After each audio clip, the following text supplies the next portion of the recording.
اللهم صل على سيدنا محمد وعلى آل سيدنا محمد وبارك وسلم. رب اشرح لي صدري ويسر لي أمري واحلل عقدة من لساني يفقه قولي. رب زدني علما رب زدني علما رب زدني علما يا فتاح يا عليم افتح لنا فتحا قريبا آمين يا رب العالمين. السلام عليكم ورحمة الله وبركاته. Tafkheem and Tarqeeq. In today's lesson, inshallah, I'll try to explain what Tafkheem and Tarqeeq is, especially the Tafkheem. And the contents that we are going to cover for today's lesson is the definition of Tafkheem, the mechanism or the method of applying the Tafkheem, different tongue postures, the letters of the Tafkheem, the levels of Tafkheem and the two opinions, the Tafkheem and Nisbi, inshallah ta'ala.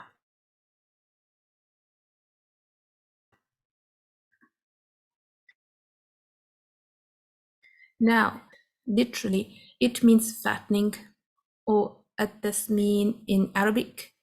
It also means thickening, or we can call it at-tawlil if you are using the Arabic term. So fattening or the thickening is the linguistic meaning of the word Tafkheem. In normal common language, we can also say heaviness, the thickness or the heaviness. And in the context of Tajweed, the applied definition, it means it is the thickening of a letter by making it fat at its makhraj with strong characteristics. So as a result, the sound is thickened and the whole mouth is filled with its echo.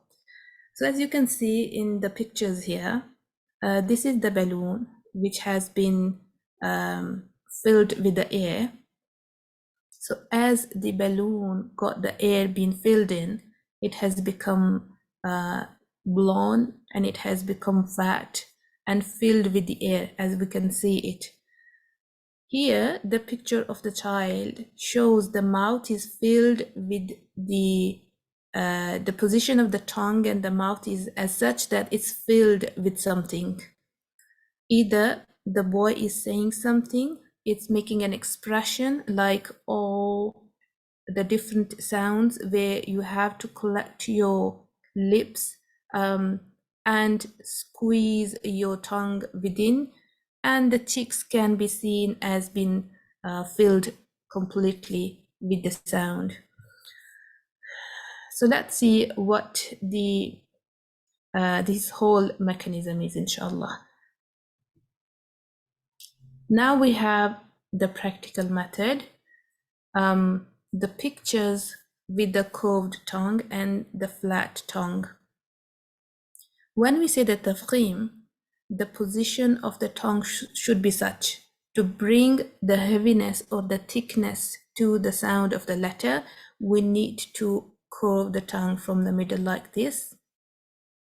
And since the mouth is opened, we cannot actually see the palate here, but we can still see the palate is around here, and the shape of the palate is such that it is like a dome. It's not flat. Our palate is like a dome. So we bring curve to the tongue from the middle here. And then when a person is speaking, trying to bring a heavy sound, this is the position of the tongue that we need.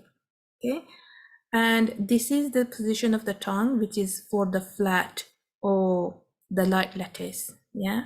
We can also say that the letters which have heavy sounds are full mouth letters because we fill the mouth with their sound. However, the light letters or the letters which have the Tarqeeq will be empty mouth and the position of the tongue would be flat like this. So see the difference between the two positions, the shapes of the tongue here. Moving on. Tongue posture for letters of Tafkheem. Now these are the practical steps, the practical example of how we can bring the tafkheem to the letters. Step number one is to curve the tongue, just like we can see it here. This is the curve of the tongue, and in this picture, from the side, you can see the tongue is curved. Now, narrow the throat means lift the back of your tongue, touching the soft palate, or bring the back of your tongue close to the soft palate. Okay. Then fill the mouth with echo sound. Now, what is echo? Echo means when you bring the sound from here all the way, the sound passes on towards this side. When you have curved the tongue from the middle, the sound will go towards the roof of the mouth. This will hit the palate. And going up, coming down back, this is called echo. The sound goes up and comes down. This mechanism is called echo of the sound. And then after this process completes, the sound comes out. Now, in this way, the sound would be thickened, it will be heavy, and this process is called tafkheem. All the musta'aliya letters, so the letters which have the tafkheem are all musta'aliya, means they have the characteristic or the quality of isti'ala. Isti'ala means what? It means to lift the tongue or the raise the tongue from the back towards the soft palate. This is called isti'ala. Okay? All the heavy letters have this characteristic. All the heavy letters which have the characteristic of isti'ala also have the tafkheem, because the moment you elevate the tongue from the back, bring it close towards the soft palate or touch it, the tongue will get a curve in the middle, the tongue is concaved, and the sound will go through the same process of echo. And this way you can bring the heaviness to the letters. What are the letters of tafkheem? We have this, the letters are collected in these words: khussa, baghdin, ghidh, kha, sad, dad, ghain, ta, qaf, and the va. These letters are always read with heaviness. However, the letters sad, dad, ta, and va, these letters are read with extra heaviness. The reason being, they have the strong characteristics of itbaq and isti'ala. Now, the letters other than sad, dad, ta, va are ghain, kha, and the qaf. Those three letters have isti'ala in them, means the tongue gets elevated from the back, but they are not as heavy as are these four letters.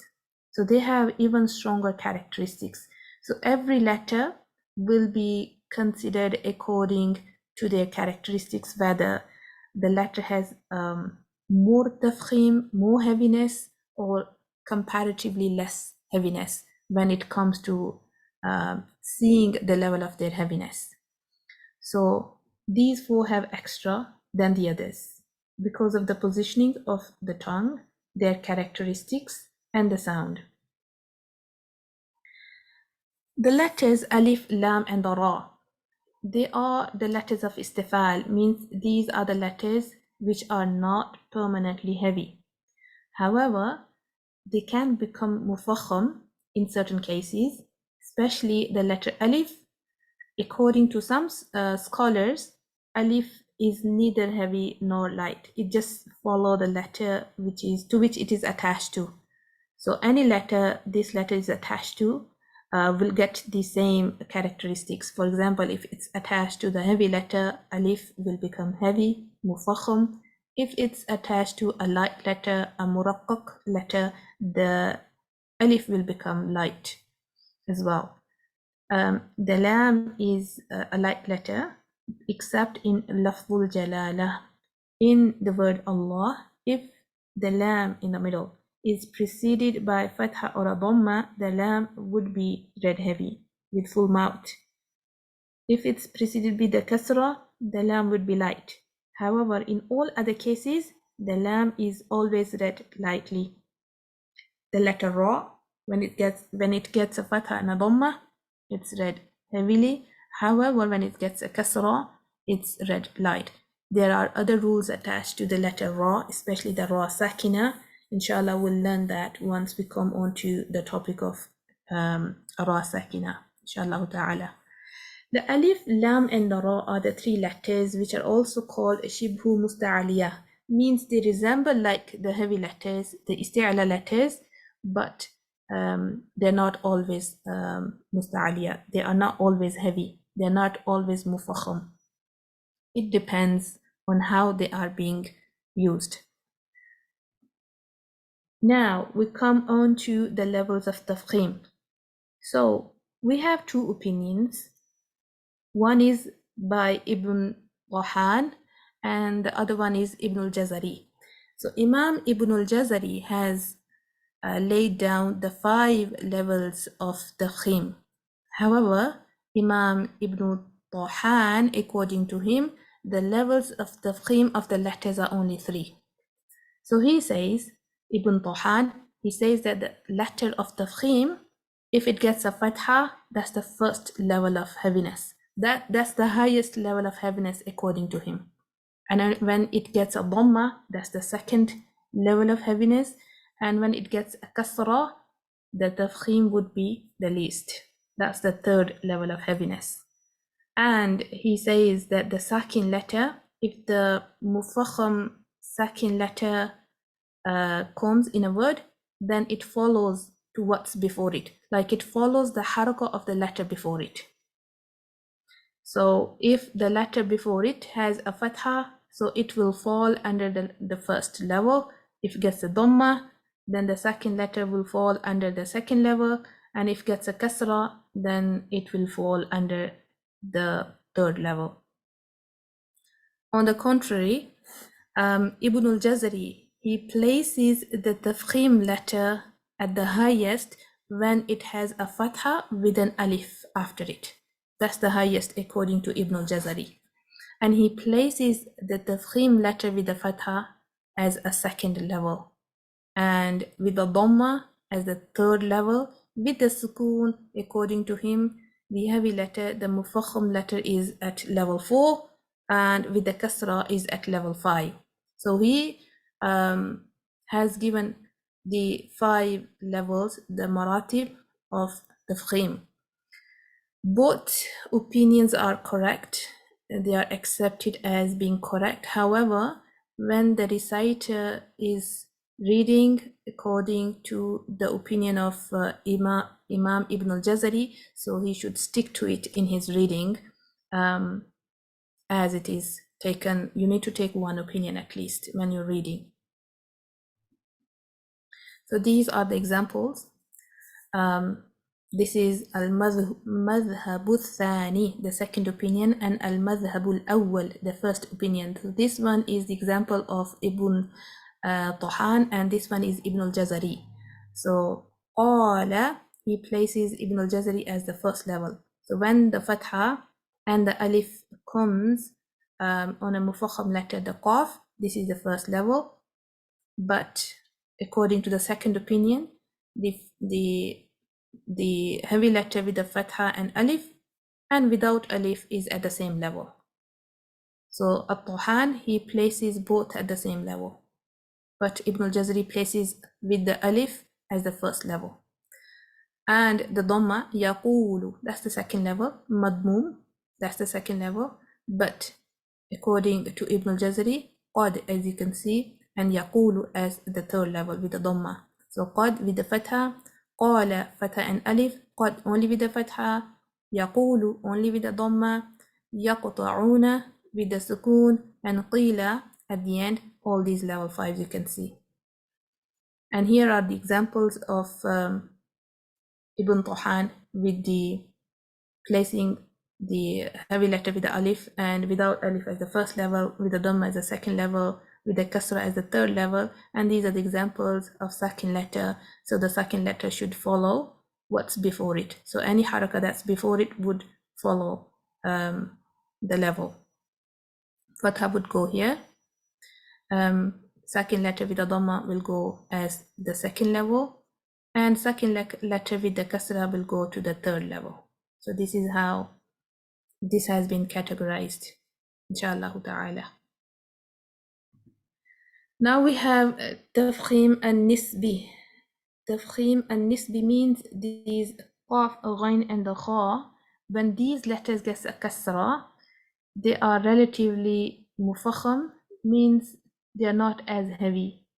Okay? They are not as heavy as the other letters, which are the extra heavy letters.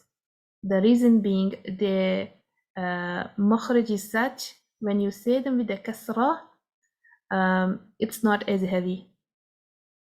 However, the heaviness still stays when you compare it with the light letters.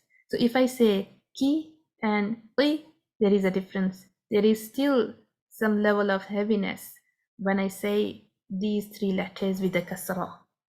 So they're kind of heavy letters with the kasra, but they're not as heavy as we say like the sad with the kasra, like the fi and the bli and the pli. They are clearly very heavy when it comes to comparison with these three letters. So we call them as tafkheem and nisbi.